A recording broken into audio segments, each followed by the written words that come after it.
Hello everyone, இன்றைக்கி நம்ம பார்க்க போகிற மான்வா போன்லெஸ் நெக்ரோமன்சர் சாப்டர் 34. அதுக்கு முன்னாடி போன சாப்டரில் என்ன நடந்துச்சுன்னு ஷார்ட்டாக பார்த்துருவோம். போன சாப்டரில் என்ன நடந்திருக்குன்னா, ஹீரோ 10th ஃப்ளோருக்கு போயிருப்பான். அப்போது 10th ஃப்ளோரில் ஹீரோக்கு கோஆப்ரேஷன் ட்ரையல்ன்ட்டு வந்திருக்கும். அதனால் ஹீரோக்கு டீம்மேட்ஸை அசைன் பண்ணியிருப்பாங்க. அப்போது அதில் 4வது ஒருத்தன் ஹீரோ அவன் வளர்ச்சிக்காக மற்றவங்கள கொல்றான் அப்படின்ட்டு அந்த பிரின்சஸ் சோடியா சொல்ல, அப்புறம் ஹீரோக்கும் அவனுக்கும் சண்டை வந்திருக்கும். அப்போது கடைசியில் பிரின்சஸ் சோடியா ஹீரோ மேலே ஒரு அட்டாக் பண்ணியிருப்பான். அப்போ ஹீரோன்ட்டு அந்த அட்டாக்லேருந்து தப்பிக்க கவுண்டர் ஷீல்டை ஆக்டிவேட் பண்ணி அதுலேருந்து தப்பிச்சிருப்பான். சாப்டர் ஸ்டார்டிங்கில் அந்த பிரின்சஸ் சோடியா என்ன நடக்குதுங்க, அவன் என் டெக்னிக்கை ஈஸியாகவே தடுத்துட்டான் அப்படின்ட்டு நினைக்கிறான். அப்போ ஹீரோன்ட்டு ஃபஸ்ட்டாக அவனை அட்டாக் பண்ண வர, அப்போ அந்த பிரின்சஸ் சோடியா அவன் பவர் யூஸ் பண்ணி ஸ்டோன்ஸ்லாம் எழுப்பி ஹீரோவை பிளாக் பண்ணுறான். அப்போ ஹீரோன்ட்டு ஜம்ப் பண்ணி அந்த ஸ்டோன்ஸ் எல்லாம் ஹீரோ கட் பண்ணி போட்டுறான். அப்போது அந்த செகண்ட் ரேங்கர் ஃபஸ்ட் ரேங்கரை கூப்பிட்டு, உங்களுக்கு ஹண்டர் பற்றி தெரியுமா? இல்லை சேலஞ்சர் ஆன்சன் யூன் பற்றி தெரியுமா அப்படின்னு அந்த செகண்ட் ரேங்கர் கேட்க, அதுக்கு அந்த ஃபஸ்ட் ரேங்கர் இல்லை தெரியாது, இதுக்கு முன்னாடி இவனை மாதிரி ஒரு ஹை ரேங்கர் ஹண்டரை நான் பார்த்ததில்ல.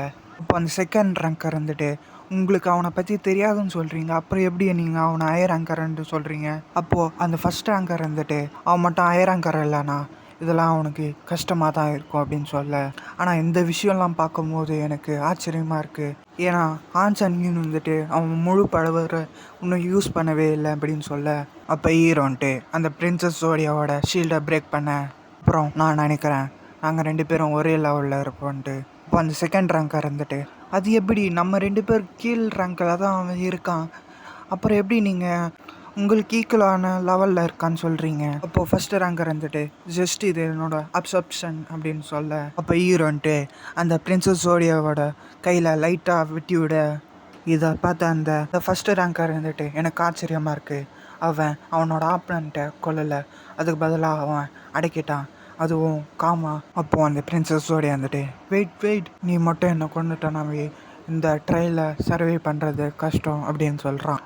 நல்லா யோசிச்சுப்பார், இந்த ட்ரையல் இயர் 4 ரேங்கர்ஸ்க்காக செய்யப்பட்டது.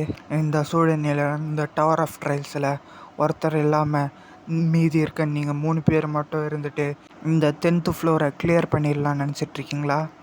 இதெல்லாம் கேட்ட ஹீரோன்ட்டு அப்போது அந்த ஃபஸ்ட்டு ரேங்கரும் செகண்ட் ரேங்கரையும் திரும்பி பார்க்க, அப்போது அந்த ஃபஸ்ட்டு ரேங்கர் நாங்கள் இதில் தலையிட மாட்டோம் அப்படின்னு சொல்ல, நீ என்ன சரியோ செய் அப்படின்னு சொல்கிறான். அப்போ ஹீரோன்ட்டு திரும்பி அவனை ஸ்வாடாலே அவன் தலையை வெட்ட, அப்போ அந்த பிரின்சஸ் சோடியா ஒரு க்ளோன் மாதிரி விஷயத்தை அங்கே வச்சுட்டு அங்கேருந்து தப்பிச்சிட, அப்போ அந்த பிரின்சஸ் சோடியா டெசீடன் அப்படின்ட்டு ஒரு பவரை ஆக்டிவேட் பண்ண, அதனால் எல்லா ஸ்டாட்ஸும் மூமெண்ட்லேயும் 10 பாயிண்ட் இன்க்ரீஸ் ஆகுது. இப்போ அவன்ட்டு நினைக்கிறான், இதை நான் என் லாஸ்ட்டு ட்ரம்ப் கார்டை மறைச்சி வச்சுருந்தேன். அப்போ அவன்ட்டு செயின்ஸ் வச்சு இதை ஹீரோவை அட்டாக் பண்ணுவார். அப்போ ஹீரோன்ட்டு ஷீல்டு போட்டு தடுத்துட்றான்.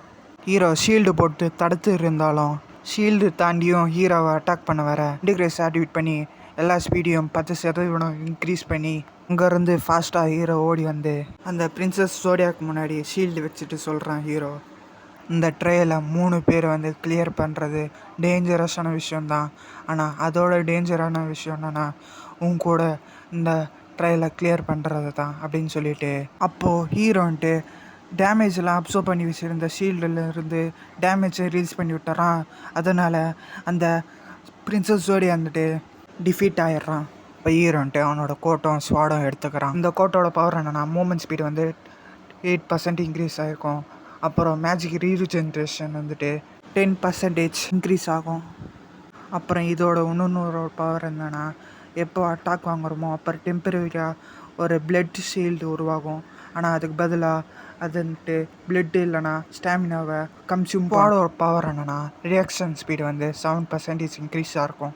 அப்புறம் அட்டாக்ஸிங் ஸ்பீடு 10% இன்க்ரீஸ் ஆகிருக்கும். அப்புறம் அந்த ஃபஸ்ட் ரேங்கரும் செகண்ட் ரேங்கரும் மேலே கீழே இறங்கிட்டு, அப்போது அந்த செகண்ட் ரேங்கர் நீ அமேசிங்காக பண்ண அப்படின்னு சொல்ல, அப்போ அந்த ஃபஸ்ட் ரேங்கர் எல்லாத்தையும் முடிச்சிட்டியா அப்படின்னு கேட்க, அதுக்கு ஹீரோன்ட்டு எல்லாத்தையும் முடிச்சுட்டேன், உங்களுக்கு தான் தேங்க்யூ சொல்லணும் அப்படின்னு சொல்ல, அப்புறம் 3 பேரும் மெயின் ட்ரையல் பிளேஸ்க்கு வந்துடுறாங்க. அப்போது உள்ளே போகும்போது ஒரு பெரிய சிலை இருக்குது. அப்போது இந்த பெரிய சிலையை பார்த்து அந்த செகண்ட் ரேங்கர் அப்போ அவன் சொல்கிறான், இவ்வளோ பெரிய சிலை உயிரோட மட்டும் வந்துடாதுல்ல அப்படின்னு கேட்க, அப்போ அந்த ஃபஸ்ட் ஆங்கர் வந்து சொல்கிறான், இப்போ நம்ம இருக்குது டவர் ஆஃப் ட்ரைல்ஸ், அதுக்கும் வாய்ப்பு இருக்குன்ட்டு சொல்கிறான். அப்போது ஹீரோன்ட்டு அந்த சிலை முதுகில் இருக்க தலையே பார்த்துட்டு உள்ளே போகிறான். அப்போது அந்த செகண்ட் ரேங்கர் வந்துட்டு வாயை பொழந்துட்டு பார்க்குறான். அப்போ அந்த செகண்ட் ரேங்கர் வந்துட்டு சொல்கிறான், நம்ம கரெக்ட் பிளேஸ்க்கு தான் வந்திருக்கோம், இங்கே இன்னும் 3 பெரிய சிலையாக இருக்குது, இதுங்க பார்க்கவே பேட் ஃபீலிங்காக இருக்குது அப்படின்னு சொல்கிறான். அப்புறம் இதுதான் டார்க் மோனஸாக இருக்கணும். அந்த நேரம் அந்த கிரேஸ் டைம் பீரியடும் முடிஞ்சிட, அதனால் அங்கேருந்து 3 சிலைங்க வந்து அசைதுங்க. அந்த 3 சிலைங்களும் இருந்துட்டு இவங்க 3 பேருக்கு முன்னாடி வந்து நிற்க, அப்போது அந்த ஃபஸ்ட்டு ரேங்கர் இருந்துட்டு வார்ம் அப் பண்ண வேண்டிய நேரம் வந்துடுச்சு அப்படின்னு சொல்லிட்டு, அப்போ ஹீரோன்ட்டு அந்த சிலை முதுகு பின்னாடி இருக்க தலை இருந்துட்டு டார்க் மோனஸோட தலையாக இருக்கும். ஸோ நம்ம வந்து அந்த காட்ஸை தடுத்து டார்க் மோனஸ்கிட்ட தலையை கொடுக்காத மாதிரி நம்ம பார்த்துக்கணும், அப்படி இருந்தால் இந்த ட்ரையலை கம்ப்ளீட் பண்ணிடலான்னு சொல்ல, அப்போது இதெல்லாம் கேட்ட ஃபஸ்ட் ரேங்கர் இருந்துட்டு நல்லது, ஒருத்தர் ஒரு சிலையை பார்த்துப்போம் அப்படின்னு சொல்கிறோம். அந்த சிலைங்களும் அட்டாக் பண்ண வர இவங்க ஃபைட்டுக்கு ரெடியாக இருக்க. இதோட இந்த சாப்டர் முடியுது. வீடியோ பிடிச்சா லைக் பண்ணுங்கள், சப்ஸ்கிரைப் பண்ணுங்கள். தேங்க்யூ ஃபார் வாட்சிங். See you next videos guys.